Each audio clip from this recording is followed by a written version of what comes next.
এটি এমন এক বিস্ময়কর প্রাণী যা শরীরের কোনো অঙ্গ যদি কেটে যায় বা ক্ষতিগ্রস্ত হয়, ক্ষত বা দাগ ছাড়াই তা আবার তৈরি হয়ে যায়। এর নাম অক্সোলোটল।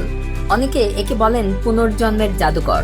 এরা শরীরের এমনকি হৃৎপিণ্ড বা মারাত্মক ক্ষতিগ্রস্ত মেরুদণ্ড সবকিছুই কোনো দাগ ছাড়াই সম্পূর্ণরূপে পুনর্নির্মাণ করতে পারে।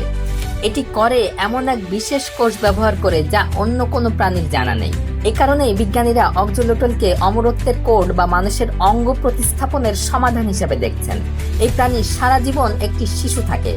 ব্যাঙাচি জাতীয় হলেও এটি কোনোদিন ডাঙায় উঠে আসতে চায় না। জলজ লার্ভা অবস্থাতেই বংশবৃদ্ধি করে।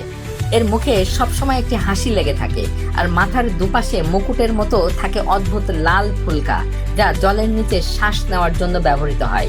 মেক্সিকোর নির্দিষ্ট কিছু হ্রদ এবং খাল ছাড়া পৃথিবীর অন্য কোথাও এদের দেখা মেলে না।